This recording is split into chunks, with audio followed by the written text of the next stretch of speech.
आज की रिकॉर्ड तोड़ ठंड को देखते हुए मन हुआ कि गर्मा गर्म कढ़ी बनाई जाए। हेलो जी, नमस्ते, welcome back to my YouTube channel Shai vlogger. आज मैं लेकर आई हूँ आप सभी के लिए बेसन की कढ़ी। एक नहीं, दो दो तरीके की, और दूसरी वाली तो ना बहुत बड़ी टिप के साथ है। तो चलिए शुरू करते हैं बेसन की कढ़ी बनाना। आज बनाने जा रही हूँ पकौड़ी वाली कढ़ी। दूसरी वाली टिप को देखने के लिए ना एंड तक मेरी वीडियो ज़रूर देखें और लाइक और सब्सक्राइब करना बिल्कुल ना भूलें। तो चलिए शुरू करते हैं। सबसे पहले मैंने यहाँ 1 कप बेसन लिया है क्योंकि हमें सबसे पहले यहाँ पकौड़ी बनानी है। तो बेसन के साथ मैंने यहाँ पर ऐड किया था 1 टीस्पून हल्दी, थोड़ा सा नमक स्वाद अनुसार, आधी टीस्पून लाल मिर्च, अजवाइन और 1 पिंच बेकिंग सोडा, और पानी ऐड करते हुए उसको गाढ़ा पेस्ट तैयार कर लेना है। अच्छा, आप इसको विस्कर से भी चला सकते हो, लेकिन मैं हाथ से पेस्ट बनाने में बहुत कंफर्टेबल थी तो इसलिए मैंने हाथ से इसको अच्छे से फेंटना है। सबसे बड़ा टास्क इसका यही है। अगर आपको सॉफ्ट और फ्लफ़ी पकौड़ी चाहिए ना तो इसको तकरीबन 5 से 6 मिनट तक आपको विस्क करना है, चाहे हाथ से करें चाहे विस्कर से करें। तकरीबन 5 से 6 मिनट के लिए इसी तरह से फेंटते हुए मैंने अपने बेसन को अच्छा सा फ्लफ़ी घोल बना लिया। बीच बीच में थक भी रही थी तो मैंने 1-2 मिनट का रेस्ट लेते हुए मैंने इसको अच्छे से फेंटती गई। इसमें ना बहुत बड़ी एक टिप भी बताऊंगी अभी आने वाली है आगे, कि आपको कैसे पता चले कि आपका बेसन अच्छी तरह से फेंट चुका है। मैंने एक ग्लास में यहाँ पर पानी लिया है और इस ग्लास में ना जैसे हम पकौड़ी तोड़ते हैं ना ऑयल में पकौड़ी बनाते समय, बस इसी तरीके से हमें ग्लास में पकौड़ी तोड़ के डालनी है। अगर आपकी वो पकौड़ी ऊपर आ गई है ना ग्लास में पानी में, तो इसका मतलब आपका बेसन ना बहुत अच्छे से फिट चुका है, और अगर नीचे बैठ जाती है तो इसका मतलब ये है कि आपको बहुत ज़रूरत है और उसको फेंटने की। तो बस इसी तरीके से करते हुए मैंने यहाँ पर ऑयल गरम कर लिया था। ऑयल गरम चेक कर रही थी मैं कि गरम हुआ कि नहीं, और थोड़ी थोड़ी करके मैंने सारी पकौड़ियों को इसमें इस तरीके से तोड़ लिया।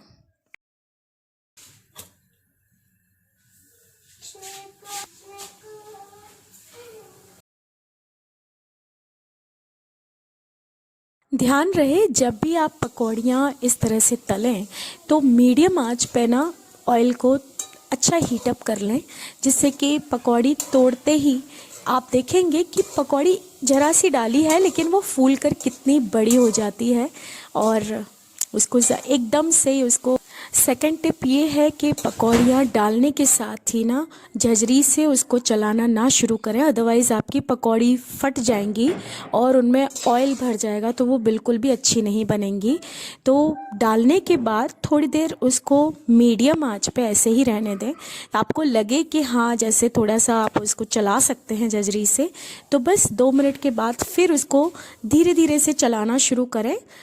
जब पक जाए, ऊपर की परत भी जब पक जाए ना, तब उसको पलटना शुरू करें, अदरवाइज़ पकौड़ी बहुत जल्दी फट जाती है। आप देख रहे हैं कि मेरी पकौड़ी में इतनी अच्छी सी जाली पड़ी थी ना, और इतनी फ्लफ़ी और इतनी सॉफ्ट बनी थी कि आप देख रहे हैं यहाँ पर कितने अच्छे तरीके से प्रेस कर पा रही हूँ मैं।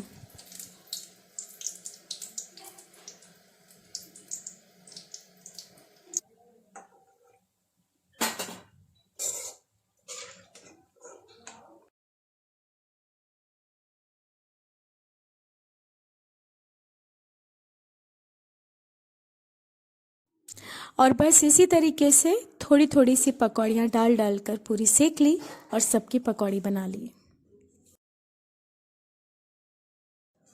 पकौड़ी हमारी बनके सारी तैयार हो चुकी थी, तो मैंने यहाँ पर एक कटोरे में 1 कप बेसन लिया और 1 कप ही दही लिया है इक्वल मात्रा में, और दोनों को मिक्स करते हुए उसमें पानी इस तरीके से डाला था कि ताकि लम्स ना पड़े, यानी कि थोड़ी थोड़ी क्वांटिटी में मैं पानी डालती गई, मिक्स करती गई, फिर थोड़ी क्वांटिटी में पानी डाला। इस तरीके से मैंने आधे लीटर करीब पानी डाल के कढ़ी का बेस तैयार कर लिया था, और एक पैन में कढ़ाई में जो बेस तैयार किया था वो पूरा उसमें डाल दिया, और गैस ऑन कर दी।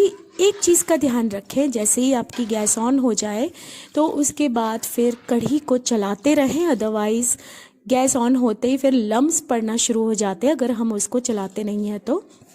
यहाँ पर मैंने सारे मसाले डाल लिए थे, जिसमें मैंने डाला 1 टीस्पून हल्दी, 2 टीस्पून धनिया, आधी टीस्पून लाल मिर्च। आप मिर्च अपने अकॉर्डिंग डाल सकते हैं, अगर आप स्पाइसी खाते हैं तो आप बढ़ा सकते हैं उसको। मेरे यहाँ स्पाइसी नहीं खाया जाता, इस वजह से मैंने थोड़ी सी ही डाली थी। और दोनों तरीके के नमक डाले थे स्वाद अनुसार, काला नमक भी और सादा नमक भी। यहाँ पर मैंने 2 हरी मिर्च ली थी और 1 इंच अदरक का टुकड़ा लिया था, जिसको मैंने काट के अच्छे से कूट लिया और फिर कढ़ी में डाला था।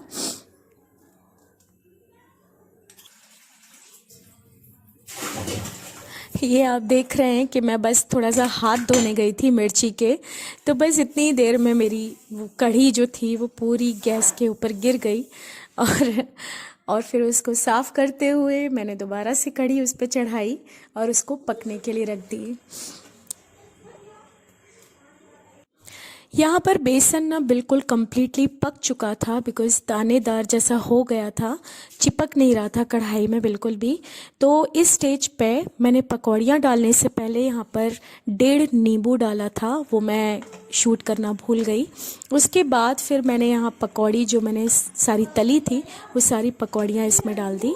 अभी मैं थोड़ी देर में आपको दिखाऊंगी, जैसे बॉयल आएगा ना तो मैं करछी से ही पकौड़ी हल्की सी तोड़ूंगी ना तो एकदम से टूट जाएगी। इतनी सॉफ्ट और इतनी फ्लफ़ी और इतनी बेहतरीन कढ़ी बनी थी। कढ़ी, पकौड़ी वाली कढ़ी की पहचान यही होती है कि अगर आपकी पकौड़ी बहुत सॉफ्ट और बहुत अच्छी बनी है ना तो इसका मतलब आप कढ़ी बहुत अच्छी बना रहे हो।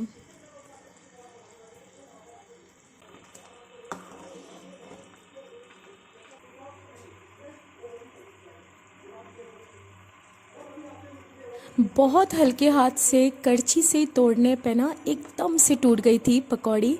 और आप अगर देख पा रहे हैं तो पकौड़ी के अंदर इतनी अच्छी सी जाली बनी थी, तो बहुत फ्लफ़ी और बहुत सॉफ्ट बनी थी। उस दिन कढ़ी बहुत वाकई में बहुत अच्छी बनी थी, बहुत यम्मी, बहुत टेस्टी। तो बस फिर मैंने तड़के की तैयारी की, तो मैं यहाँ पर आपको थोड़ा सा ही दिखा पाऊँगी बिकॉज़ मुझे लगा कैमरा ऑन है, लेकिन कैमरा ऑन ही नहीं हुआ था, तो इसीलिए मैं आपको तड़का दिखाऊंगी सबसे एंड में। तो यहाँ पर मैं अपनी दूसरी कढ़ी की तैयारी कर रही थी। मेरे पास एक दिन पहले की मूंग की दाल की पकौड़ियाँ बनाई थी मैंने, सो वो बच गई थी थोड़ी सी। तो ठंडी होने के बाद तो बच्चे, यूजुअल सी बात है, बच्चे छूते भी नहीं हैं, तो मैंने सोचा फेंकने से या किसी को भी डालने से पहले मैंने कहा कि चलो इसका कुछ करते हैं। तो मेरे दिमाग में आया कि चलो आज बनाते हैं मस्त सी दूसरी वाली कढ़ी, मूंग दाल की पकौड़ी वाली कढ़ी। तो बस बेस वही है सेम। 1 कप बेसन लिया था, 1 कप दही ऐड किया और उसको अच्छे से फेंटा। तब तक पानी ऐड करती रही जब तक वो लम्स उसके ख़त्म ना हुए। बस कढ़ाई में 1 लीटर पानी ऐड कर दिया। और अगेन मैं यहाँ पर एक और मिस्टेक कर बैठी कि मैंने कैमरा ऑन नहीं किया था, तो मैंने यहाँ पर मसाले बिल्कुल वही थे, कुछ डिफरेंट नहीं था। मिर्च आप अपने अकॉर्डिंग डाल सकते हैं। 1 टीस्पून मैंने हल्दी, 2 टीस्पून धनिया पाउडर, दोनों तरीके के नमक स्वाद अनुसार, काला नमक और सादा नमक, और मिर्ची आप अपने अकॉर्डिंग डालें। यहाँ पर मैंने